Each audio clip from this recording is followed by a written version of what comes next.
Imagine opening your home to help family and slowly realizing that help is turning into control. What would you do if someone tried to replace you as a parent right in front of your child? My name in this story is Laura, and this happened during a time when I thought life was finally calming down. After years of bouncing between rentals, couch surfing, and unstable relationships, my daughter Mia and I finally had something that felt like ours. A small house in a quiet neighborhood just outside Cedar Falls. Nothing fancy. Old floors that creaked when you walked too fast. A kitchen that always smelled faintly like coffee. And a backyard Mia insisted was perfect, even though it was mostly dirt and stubborn weeds. But to us, it was peace. Mia was 12 then, bright-eyed, sarcastic in a way only preteens can be, and deeply observant. We had been through enough together that we didn't need many words to understand each other. Our life wasn't strict or flashy. Homework got done at the kitchen table. Dinner happened most nights around the same time. Shoes were kicked off wherever they landed, and somehow, it worked. I had full custody, and while people loved to give opinions, no one could say Mia was unhappy. She laughed easily. She talked to me about school drama, about her fears, about silly crushes she'd never admit to anyone else. We were a team. That's why when my younger sister Emily called me one evening sounding frazzled, I didn't hesitate. She said she needed a little space from her boyfriend. Just a few days, maybe a week. She promised she wouldn't be any trouble. Emily had always been intense. She was the type who watched one documentary and suddenly believed she was an expert. She read self-help books the way other people read novels and liked to correct everyone's life choices. But she was still my sister. And family helps family, right? So I said yes. The moment she walked through the door with 2 oversized suitcases and a tight smile, something felt off. She scanned the living room like an inspector. Her eyes lingered on the mismatched pillows, the stack of Mia's school books, the half-finished art project on the table. She didn't say much at first, just nodded. But within an hour, the comments started. "Oh, you don't season your vegetables this way? Is that where you keep the shoes? Interesting. You let her watch that on a school night?" I told myself to ignore it. She was stressed. This was temporary. I smiled, changed the subject, and focused on keeping the peace. Mia noticed, though. She always did. The next morning, I woke up early for work and left Emily and Mia eating breakfast together. When I came back an hour later to grab my forgotten laptop, I heard voices from the kitchen. Emily's voice. Calm, controlled, too calm. "Mia, routines are very important at your age," she said. "You can't just do things whenever you feel like it. That leads to bad habits." I froze in the hallway. Mia didn't respond right away. When she did, her voice sounded smaller than usual. "Mom says it's okay as long as my homework's done." Emily sighed, loudly. "Well, your mom means well," she said. "But structure is what makes kids successful. Honestly, you'd probably thrive more with firmer boundaries." My heart started pounding. I stepped into the kitchen just as Emily pulled out a notebook. A notebook. She had written things down. She started listing them out like bullet points. Bedtime, screen time, chores, tone of voice, even how Mia sat at the table. I looked at my daughter. Her shoulders were tense. Her eyes were glued to the floor. That sparkle she always had. Gone. I asked very calmly, "Emily, what are you doing?" She didn't even look embarrassed. She smiled at me like I was a student who finally showed up late to class. "I'm helping," she said. "Someone has to step in. This isn't healthy." Something inside me snapped. I told her to stop, right now. She rolled her eyes. See? This reaction is exactly the problem, she said. You're too emotional. Parenting isn't about feelings. It's about control. I don't remember walking to the door. I don't remember my hands shaking. I only remember my daughter watching me, terrified, like she thought everything she knew was about to fall apart. I told Emily she had 10 minutes to pack her things. She laughed at first. Thought I was joking. When she realized I wasn't, her face changed. Shock. Then anger. You're proving my point, she snapped. You can't handle criticism. You're unstable. I opened the door and stood there, silent. 10 minutes later, she was gone. The house felt quiet in a way that almost hurt. Mia didn't say anything right away. She just walked over and hugged me so tightly I could barely breathe. I'm glad you made her leave, she whispered. That was the moment I knew I had done the right thing. But the story didn't end there. Within hours, my phone started buzzing. Messages from relatives, missed calls, group chats lighting up. Emily had told her version of the story. According to her, I had lost it.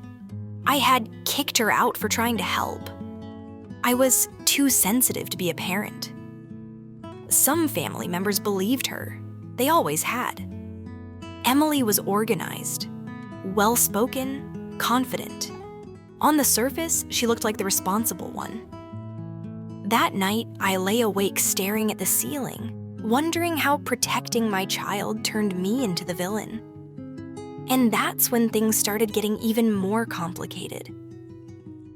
Before the next part continues, if you're enjoying this story and believe parents should be respected in their own homes, make sure to like this video and subscribe to the channel. Your support helps more real-life stories like this reach people who need to hear them. Because what happened next forced me to confront not just my sister, but my entire family. That next morning, I woke up with a heavy feeling in my chest. The kind that tells you something isn't over, not even close. Mia was already awake, sitting on the couch with her knees pulled up, pretending to watch cartoons. I could tell she wasn't really paying attention. Her eyes kept drifting toward the hallway, like she was expecting Emily to walk back in at any moment. I sat beside her and asked softly, "Are you okay?" She nodded too fast. That answer worried me more than if she had cried. I made her favorite breakfast, toast with honey and sliced bananas, and tried to keep things normal. But the house felt different, like it had been invaded and hadn't fully healed yet. After Mia left for school, my phone rang again. It was my Aunt Diane. I almost didn't answer, but I did. She didn't even say hello properly. "Laura," she said, sighing loudly, "your sister is devastated." I stayed quiet. "She was only trying to help," Diane continued. "Emily is just concerned about that child. You didn't have to throw her out like that." Concerned. That word echoed in my head. I told her calmly that Emily crossed a line, that she undermined me in front of my daughter, that Mia felt uncomfortable in her own home. Diane paused. "Well," she said slowly, "kids don't always like structure. That doesn't mean it's wrong." After we hung up, my hands were shaking. By lunchtime, I had heard from 3 more relatives, all polite, all disappointed, all saying some version of the same thing. "Emily just wants the best for Mia. You're too defensive. Maybe you overreacted." Not one of them asked how Mia felt. That hurt more than I expected. When Mia came home from school, she dropped her backpack and went straight to her room. That wasn't like her. Normally, she talked nonstop about her day. I knocked gently. She opened the door just enough to look at me. "Did I do something wrong?" she asked quietly. My heart broke. I pulled her into a hug and told her none of this was her fault. Not even a little. I told her that no one, no matter who they are, gets to make her feel small or uncomfortable in her own home. She didn't cry. She just held on to me like she needed proof I wasn't going anywhere. That night, I couldn't sleep. I replayed everything in my head. Emily's tone, her notebook, the way she spoke like Mia was a project, not a person. And then I remembered something from our childhood. Emily had always been like this. Even when we were kids, she corrected me constantly, told me how to dress, how to talk, how to act properly. Our parents used to say she was just mature for her age. Maybe she believed that meant she was entitled to control others, especially me. 2 days later, Emily showed up unannounced. I was folding laundry when I heard a knock, sharp and impatient. When I opened the door, she stood there with crossed arms and a tight smile. "Can we talk?" she asked. Against my better judgment, I stepped outside and closed the door behind me. She didn't waste time. "You embarrassed me," she said. "Do you have any idea what people are saying about you?" I asked her if she had come to apologize. She laughed. "For what?" she said. "For caring?" That was the moment I knew. She didn't get it. She never had. I told her she had no right to speak to my daughter the way she did. That parenting wasn't a competition. That love wasn't measured in rules per hour. Her expression hardened. "You're raising her to be soft," she said. "The world won't be kind to her." I leaned closer and lowered my voice. "She doesn't need to be hardened by her own family," I replied. For a second, she looked unsure. Then she straightened up. "You'll regret this," she said. "Everyone can see I'm right." She walked away without looking back. That night, Mia asked me a question that changed everything. "Why does Aunt Emily think I need fixing?" she asked. I didn't have a perfect answer, so I told her the truth. "Some people think control is the same as love," I said, "but it isn't." She thought about that for a long time. Over the next week, the tension spread through the family like smoke. Invitations stopped. Group chats went quiet. I could feel people choosing sides. And even though I knew I had protected my child, doubt crept in late at night. What if they were right? What if I really wasn't enough? That doubt almost broke me. Until something happened at Mia's school. Her teacher asked to meet with me. I went in nervous, expecting problems.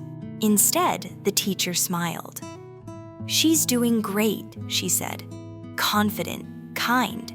She stands up for herself and others." Then she added something I'll never forget. "She feels safe, you can tell." I cried in my car afterward. I realized then that the people judging me weren't living my life.